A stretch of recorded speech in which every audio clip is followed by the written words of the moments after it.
రాష్ట్రంలో ఇంధన కొరత ఉందనేది తప్పుడు వార్త అన్నారు Telangana petroleum dealers association president Amarender Reddy. Fake వార్తలతోనే ప్రజలు బంకుల దగ్గర క్యూ కడుతున్నారని తెలిపారు. హెచ్పీసీఎల్, ఐఓసీఎల్, బీపీసీఎల్ కంపెనీల దగ్గర తగినంత నిల్వలు ఉన్నాయని చెప్పారు.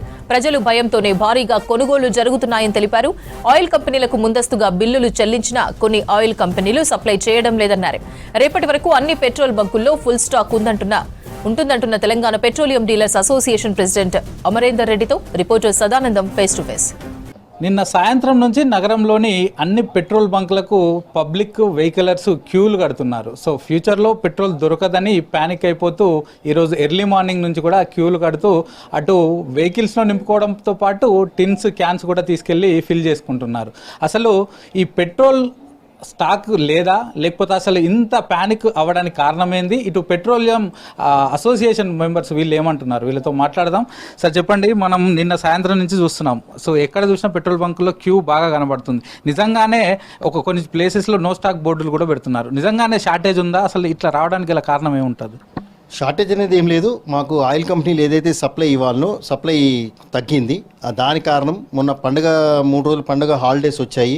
అప్పుడు కూడా మాకు డిపోస్ ఏవైతే మాకు సప్లై చేసాయో ఐఓసీ, హెచ్పీసీ, బీపీసీ బంద్ ఉన్న కారణం చేత దానివల్ల నిన్న సోమవారం కాబట్టి వీకెండ్ స్టార్ట్ అయింది కాబట్టి జనము వాళ్ళకు పెట్రోల్ బంక్ల దగ్గర క్యూ కనిపించేసరికి షార్టేజ్ అవుతుందని ఈ ఫాల్స్ వాట్సాప్లలో రావటం వలన జనం ఎక్కువ కొంటున్నారు. అంటే ఎంతైతే అవసరం ఉందో అవసరానికి మించిన పెట్రోల్ కొంటున్నారు. డీజిల్ కూడా ఈ ట్రాన్స్పోర్టర్స్ వాళ్ళు కూడా ఎక్కువ కొంటున్నారు.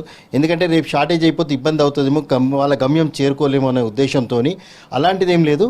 ఆయిల్ కంపెనీస్తో మాట్లాడుతున్నాము. మాకు క్రెడిట్ ఫెసిలిటీస్ ఇవన్నీ కొన్ని ఉండే, అడ్వాన్స్ పేమెంట్ అవన్నీ ఓవర్కమ్ చేశాము. అందరు డీలర్లు కూడా ఇప్పుడు పెట్రోల్ అమౌంట్ కట్టేశారు, అడ్వాన్స్ పేమెంట్లు అయిపోయినాయి. ఆయిల్ కంపెనీల నుంచి మాకు రావాల్సి ఉంది. అది వస్తే తప్పకుండా ఈ కొరత తగ్గించే అవకాశం ఉంటుంది. సో మీరు ఎంతైతే డిమాండ్ ఉందో, ఎందుకంటే పబ్లిక్ 1-2 లీటర్స్ కొట్టించే వాళ్ళు కూడా ఇప్పుడు ఫుల్ ట్యాంక్ చేయించుకుంటున్నారు. సో మీరు అడిగినంత డిమాండ్ సప్లై చేయడానికి ఆయిల్ కంపెనీస్ రెడీగా ఉన్నాయా? అది మాకు రావట్లేదు. ఇప్పుడు ప్రోడక్ట్ ఏదైతే రావట్లేదు. ఎందుకంటే అంత ప్రోడక్ట్ వస్తే మేము ఇయనికి సిద్ధంగా ఉన్నాము. 24/7 మేము చేయడానికి సిద్ధంగా ఉన్నాము. మాకు సప్లై రాకపోవటం వల్ల ఏదైతే పెట్రోల్ డీజిల్ అయిపోగానే మేము నో స్టాక్ బోర్డు పెట్టాల్సి వస్తుంది. ఎందుకంటే అది పెట్టకపోతే జనం గొడవ చేస్తారు కదా. ఇప్పుడు ఏమంటే వాళ్ళు టిన్లలో కొనకుండా ఎంతైతే అవసరం ఉందో అంతే కొంటే వాళ్ళ వైపు నుంచి, కన్జ్యూమర్ వైపు నుంచి కూడా అందరం కలిసి చేస్తేనే మనకు రిజల్ట్ వస్తుంది. సో ఎక్కడో ఒక చోట ఇబ్బంది వచ్చిందని మనం కూడా ఇబ్బంది క్రియేట్ చేయొద్దు అనేది మా ఉద్దేశం. సో ఆయిల్ కంపెనీస్ తోటి మీకు ఈ క్రెడిట్ ఫెసిలిటీకి సంబంధించిన కొన్ని ఇష్యూస్ ఉన్నాయని చెప్తున్నారు. సో ఏంటి అట్లా? అవి ఆల్రెడీ పబ్లిక్ ఈ యుద్ధం వల్ల ప్యానిక్ అయిపోతున్నారు. ఎందుకంటే ఫ్యూచర్లో పెట్రోల్ దొరుకుతుందా లేదా, గ్యాస్ కోసమే ఇన్ని రోజులు ఇబ్బందులు పడ్డామని. ఇప్పుడు ఇదే టైంలో మళ్ళీ ఈ క్రెడిట్ ఫెసిలిటీ ఇష్యూ తీసుకురావడం, దీనివల్ల కూడా స్టాక్ పైన ఎఫెక్ట్ పడడం, ఇప్పుడు ఏంది అంతా సెట్ అయినట్టేనా? ఇప్పుడు మేము క్రెడిట్ అనేది అయిపోయింది. ఇంకా మేము వాళ్ళకి కట్టాల్సింది కట్టేసాము, అడ్వాన్స్ పేమెంట్కి వచ్చేసాం. ఇప్పుడు అడ్వాన్స్ పేమెంట్కి వచ్చినప్పుడు కొన్ని ట్రాన్సాక్షన్స్, ఎందుకంటే బ్యాంక్ నుంచి కొన్నిసార్లు టైంలో వాళ్ళకి అందకపోవచ్చు, అలాంటి ఇష్యూస్ వల్ల కొందరికి ఇబ్బంది కావచ్చు. మళ్ళీ ఈరోజు షార్టేజ్ అయిందనుకోండి, రేపు ఈ జనం మళ్ళీ రేపు కొంటే మళ్ళీ ఇలా పెరుగుతుంది తప్ప ఏదైతే షార్టేజ్ అనే దానికి అంత లేదు. మనమే క్రియేట్ చేసుకుంటున్నాం. ఇప్పుడు ఒక ఇష్యూ అయింది, క్రెడిట్ వల్ల వాళ్ళు ఇవ్వలేదు, క్రెడిట్ వల్ల మేము అడ్వాన్స్ పేమెంట్కి వచ్చాము. ఈ షార్టేజ్ అనేది కృత్రిమ కొరతనే తప్ప వాళ్ళు ఆయిల్ కంపెనీలు కనుక ఈరోజు సప్లై చేస్తే రేపటి నుంచి ఇలాంటి ఏమి ఇబ్బంది ఉండదు. సో ఇటు మీరు కానీ గవర్నమెంట్ కానీ ఎక్కడ షార్టేజ్ లేదని చెప్తున్నారు, కానీ పబ్లిక్ మాత్రం స్టిల్ ఇంకా ఇప్పుడు చూసినా కూడా క్యూలు కడుతున్నారు, క్యాన్లలో తీసుకెళ్తున్నారు. ఏం చెప్తారు పబ్లిక్కి? అంతే కదా. ఇప్పుడు మా నో స్టాక్ బోర్డు కనిపించేసరికి వాళ్ళు ప్యానిక్ అవుతున్నారు. జనంని బోర్డు చూసి ప్యానిక్ అవుతున్నారు.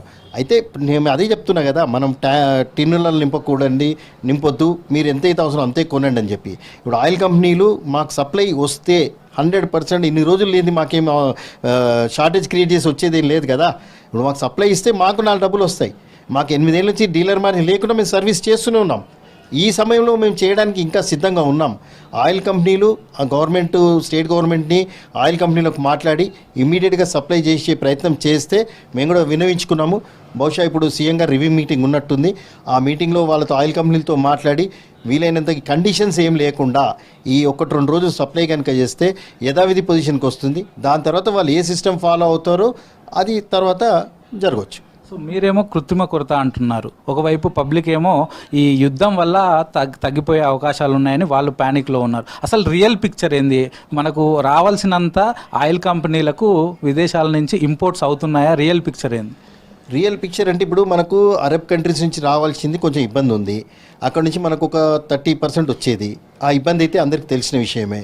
మిగతా 70% వచ్చే మిగతా దేశాల నుంచి వచ్చే వాటికి కూడా అక్కడి నుంచి ఇక్కడ ట్రాన్స్పోర్ట్ కావడానికి సుమారుగా 20 రోజులు 30 రోజులు సమయం పడుతుంది.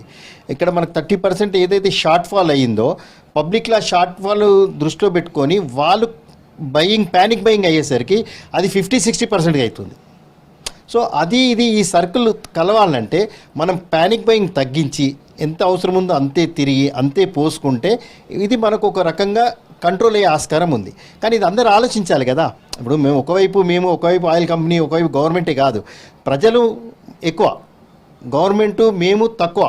సో మేము చెప్పిన దాన్ని మీరు కనుక ప్రజలు కోఆపరేట్ చేసి దీన్ని తగ్గించి మీరందరూ కూడా అర్థం చేసుకొని ఈ సిట్యువేషన్ అర్థం చేసుకొని మీరు ప్యానిక్ బయింగ్ కాకుండా అవసరం ఉంది కొనుక్కుంటే ఈ షార్టేజ్ అనేది ఉండదు.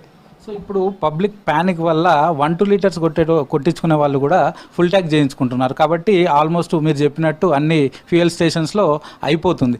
సో మళ్ళీ తిరిగి ఫ్యూయల్ స్టేషన్స్కి యాజ్ యూజువల్గా రావడానికి ఎంత టైం పట్టే అవకాశం ఉంది? ఏమంటే ఒక్కరోజే ఇప్పుడు వాళ్ళు మాకు సప్లై ఈరోజు ఫుల్ ప్లేట్స్ ఇచ్చారనుకోండి, 3 కంపెనీలు రాత్రి వరకు మాకు ప్రతి బంక్ వచ్చిందనుకోండి, ఇంక కనిపించదు కదా. ప్రతి బంక్లో పెట్రోల్ ఉందంటే క్యూస్ తగ్గిపోతాయి. అంటే అక్కడ వెళ్ళే వాళ్ళు ఇక్కడ పోసుకుంటారు, ఇక్కడ అందరికి ఎక్కడికక్కడ ఇదైపోతారు. ఇప్పుడు ఏమైంది, ఒకే చోట వెళ్ళిపోయి పోసుకుంటారు. 10,000 లీటర్లు అమ్మే బంకు 25,000 అమ్మింది నిన్న. అంటే 1.5 టైం పెరిగిపోయింది. ఇప్పుడు 2,000 అమ్మేది 5,000 అమ్మింది. సో ఈ ప్యానిక్ బయింగ్ వల్లనే ఇంత షార్టేజ్ ఎక్కువ అవుతుంది తప్ప జనం అనుకున్నంత షార్టేజ్ లేదు. ఈ ప్రజలు ఏదైతే ప్యానిక్ అయ్యి కొంటున్నారో దానివల్ల షార్టేజ్ అనేది ఎక్కువ కనిపిస్తుంది. Thank you sir. సో చూసినాం కదా, పబ్లిక్లో ఉన్నటువంటి ప్యానిక్ వల్లనే అంత షార్టేజ్ అని బయట చెప్తున్నారు. ఈ సోషల్ మీడియాలో వచ్చేటువంటి వీడియోస్ కానీ అవన్నీ చూస్తూ కూడా పబ్లిక్ ఈ పెట్రోల్ బంక్ల వద్దకు వస్తున్నారు. కొందరు డైరెక్ట్గా టిన్స్లో కూడా తీసుకొని వెళ్తున్నారు. పబ్లిక్ ముఖ్యంగా ఎట్లాంటి ప్యానిక్ లేకుండా ఉండండి, రెగ్యులర్గా మీరు ఎంతైతే యూజ్ చేస్తారో అంతే యూజ్ చేయండి అంటూ కూడా ఇటు వీళ్ళు చెప్తున్నారు. ఇక మరోవైపు ఆయిల్ కంపెనీలతోటి తమకున్నటువంటి ఈ క్రెడిట్ ఇష్యూ కూడా ప్రస్తుతం సమసిపోయింది. కాబట్టి ఎక్కడా ఇబ్బందులు ఉండవు. రేపటి వరకు అన్ని బంక్స్లో యాజ్ యూజువల్గా పెట్రోల్ అందుబాటులో ఉందని ఇటు వీళ్ళు చెప్తున్నారు. కెమెరా పర్సన్ సిద్దిక్తో సదానందం, V6 న్యూస్, హైదరాబాద్.